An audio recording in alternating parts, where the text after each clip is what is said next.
Nice. All right, you guys all actually do deadlifts. Let's get some bars and we'll take over these platforms. Maybe I'm thinking these 4. Right there, that's a deadlift bar, so it's a little more whippy than your conventional, your standard power bar. But for the rest of these, let's see if we can get 2 power bars on the rack. You wanna go over bracing? Mm-hmm. Yeah. So first thing, when we do our lifting, whether it's squat, even bench, and especially deadlift, we wanna make sure that we're securing our back. You guys have probably all heard the myth, deadlifting is really bad for your back. You shouldn't do it, you're gonna hurt yourself if you go heavy, all these things. If you can learn to stabilize your core and develop your core strength, that's not the case. So really the first step to learning how to stabilize your core is learning how to breathe. So real simple way to figure out if you're breathing correctly.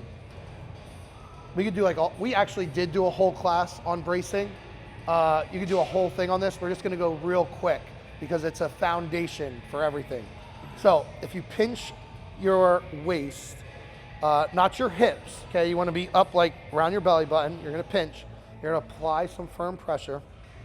And what I want you to focus on doing is breathing, but trying to get those breaths nice and slow and put them down into your belly. We call it belly breathing. So we don't want to be sitting here, right? We don't want the chest to rise. We want to breathe without our chest rising. So what'll happen is if you do this correctly, you're gonna breathe slow. The hard part is making that 360. So on the back side, when we're pinching, we wanna make sure that we're feeling the expansion in our thumbs as well. So what I'm gonna ask everyone to do you wanna add anything to that? So if we don't do this, we rely a lot on our lower back erectors to do most of the work, to stabilize the back. Really, when we're deadlifting, the muscle that's moving the weight should be the hamstrings and the glutes primarily. If your lower back is doing a ton of that movement, that's typically where people kind of hurt their back. Okay, so like he said, the next part is now you have to stabilize that. Again, you can get into all the nuances of this. We're keeping it very simple because we're trying to get into the deadlifting. So this is like your foundation. His cue that he said at our bracing class, because we did like a whole class on bracing, he said like somebody is going to punch you in the midsection. So, and I think that's like one of the best cues I heard because you know that's how we're all gonna get real tight all around. So as you're pinching, you're gonna fill that air in, and then we're just gonna get real tight all around. So now we're filling that air in, and if you have some of that musculature built up, like you've been training a good amount of time, so as you fill up, you're gonna feel those fingers expand, and then when you get real tight, you're gonna feel everything get real solid all the way around, okay? And you wanna make sure when we're getting tight, we're keeping the ribs stacked over the hips. What we don't wanna do is this, and crunch down, because we're trying to create a stable position. So I always think like pulling my rib, like when I flex, I'm just pulling everything down and keeping everything in line from the hips to the rib cage. Tank? Think about like you're gonna get hit in the stomach, but you don't wanna show anyone that you're like really bracing for it, like it's no big deal, right? So if I go like that and I crunch down like this, I'm not in a very good position to generate a lot of power. But if I breathe in and then I brace from here, we want this rib cage kind of stacked on top of our pelvis the whole time. It should look like this. If I go too much like that, it's what we would call an open scissors. Not very optimal. You lose that brace in the front. If I go like this, we're taking a lot of that pressure now putting onto the lower back. It's not too complex, but I like to think about, again, big brace like someone's gonna hit you, and then I like to think about squeezing my upper body and my hips together like I'm trying to shorten myself. And that will really help with that brace without crunching. Some commercial gyms have like a deadlift bar. I typically recommend anyone who's like learning to deadlift, you start on just a power bar, which is a stiff bar. So if you look in here, we have so many different kinds of bars in here. It can be like overwhelming. The best thing you can do if you're novice, even intermediate, is just stick to the one bar. Because this bar it's called a power bar. It's stiff. Most of your commercial gym bars are like that. But if you've ever seen a deadlift bar and someone pull, you see all that bend come out of a deadlift bar? This is a deadlift bar. This is the really bendy one. You see the bend come out? it changes your starting position. So it can get a little bit tricky to learn to work with. So I recommend, I'm pretty sure he's the same. All my new people, you are only on this bar. You see this bar, we just ignore it. We try to get to like a power bar, which has the knurling in the middle. That's the giveaway. That's gonna be your giveaway. First, when I set my feet under the bar, I like to take a stance where if I were to do like a box jump, where would my foot position be, right? I want to box jump with my feet wide out like this, right? I'm not going to get any power. But I might maybe right under my hips. This is a good box jump position for me. Now with the conventional deadlift and the sumo deadlift and the squat and a lot of lifts, we're trying to move that bar over our midfoot the entire time, right? We want to keep the center of gravity close to us and over that midfoot. If I line up with my feet where the bar is over my toes, way too far out, I'll be pitched forward.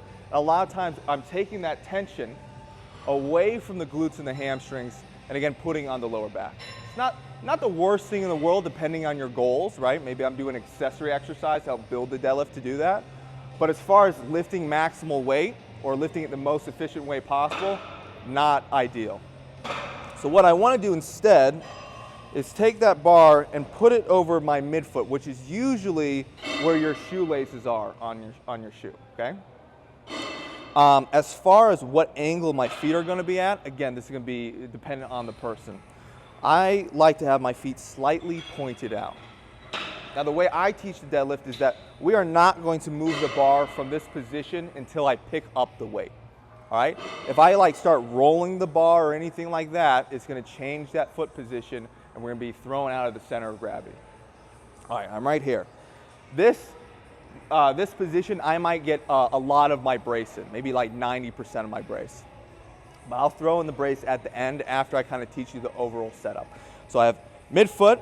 Now I'm going to reach down to the bar and I want to get very close and comfortable to myself, right? If I grab way out here, one, I'm increasing the range of motion and I'm not using my long arms to my advantage. So I want to keep my hands relatively close to my body, right? Then I want to take my knees and I like to push out and create pressure against my arms. Now I'm not pushing out so much where my arms are bending. My arms are nice and straight, but I'm pushing out and creating a little bit of pressure there. After that, again, shouldn't have moved the bar there, but I reach down, grab the bar, then I'm going to bring my shins in position. I'm not rolling the bar to my shins, I'm bringing my shins into position. What we're doing here, we're getting a little bit of knee bend to get a little power from our quads off the bottom, okay? Boom, boom, and then I'll bring my chest up. So we don't want to be rounded over like this. We want a relatively neutral back, okay? What does a neutral back mean? Neutral back means I should be able, if I were to take you and I put you like this, it's like almost like a table. This is always going to be different depending on the person. You might see some lifters have a big old round when they're deadlifting. That's great for them, but when you're learning how to deadlift and how to hinge properly, it's very important we are able to control our back during that lift. So, midfoot, grab the bar, shins in place, neutral back, pick up. I'm driving my hips forward. Now you might be wondering, where do I breathe? Where do I get this brace in? The brace, again, is the most important thing. I typically like to get some brace at the top, but a lot of my brace, I'm going to get in right before I hinge into that position. So I'm taking a deep breath, fill up my belly, squeeze, chest up, lift, drive the hips forward. So if I start like with my shins too close, what's going to happen is as I hinge down to the bar, where are my shoulders now?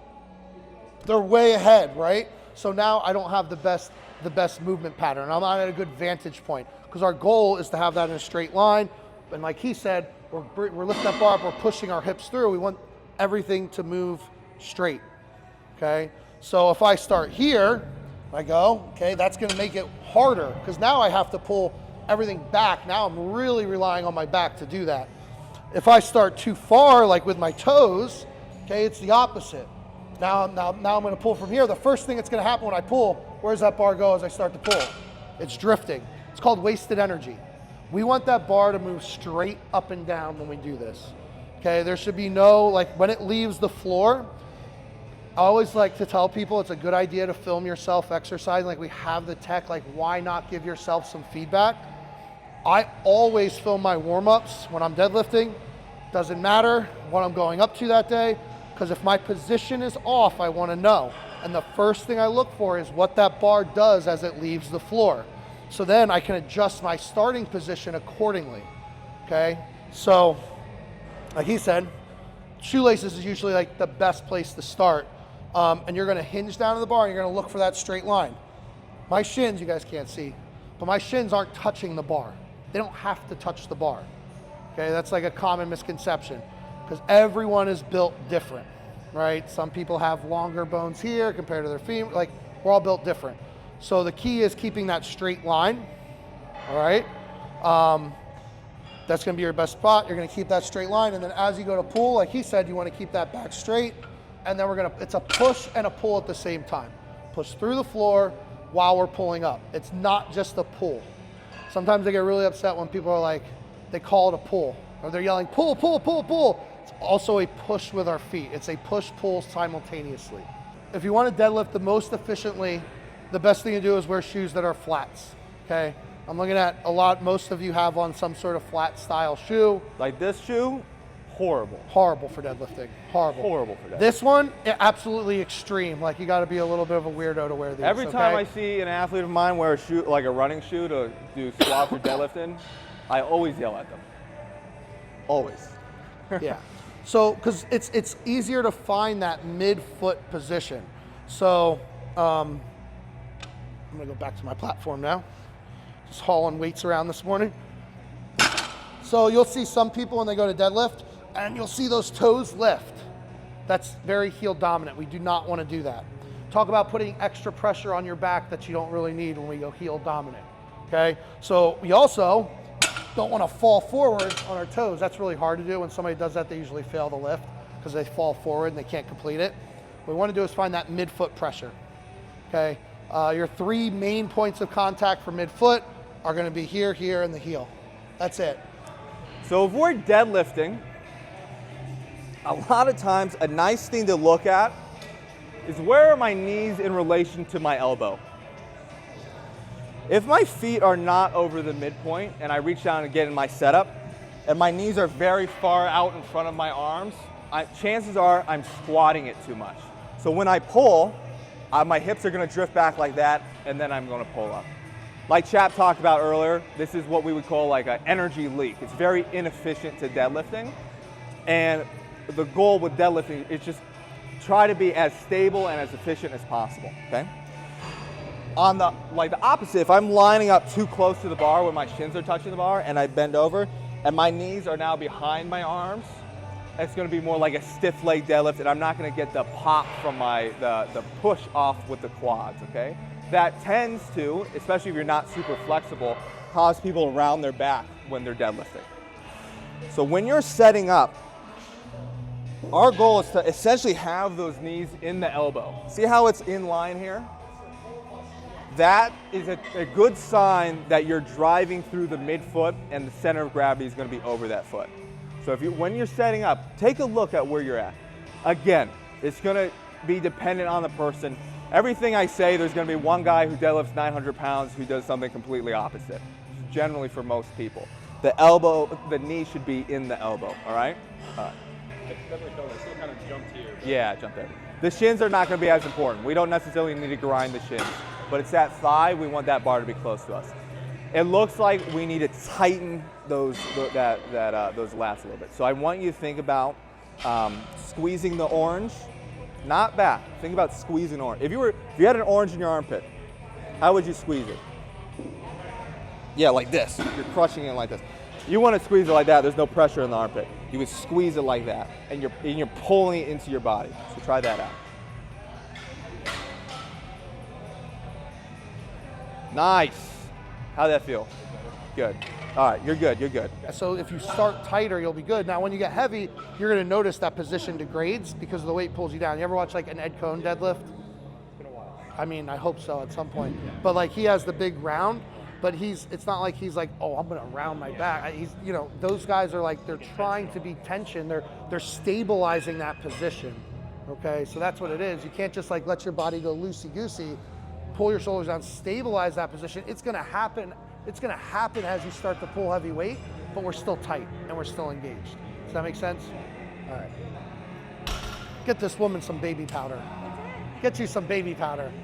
So her leverages are good, but for her, it's like very on her body. Like I bruise all the time. Yeah, like it's dragging up, but everyone's different, right? It just depends how you're built. But for her, it's like it just crushes her shins. Yeah, for you, it's just like, just make sure that as we're going, we're like slow. Like a big thing, especially with a bar like this, is you want to like slowly build your tension before you pop. So, you know, I'm very slow off the floor, but if I'm here, I'm gonna slowly build the tension. See how that slack is coming? I'm slowly building into my hamstrings and glutes, and then I'm going into it, okay? Because the more the bar bends, the more it can throw off your position. If we're not slowly building the tension and then going into it, if you just go to yank, you might end up forward a little bit. As that slack comes out, it can catch you off guard. You just wanna make sure that we're slowly building, and then we go explosive push-pull. Hope you guys enjoyed the deadlift class. Please stay tuned and check us out for more classes coming soon.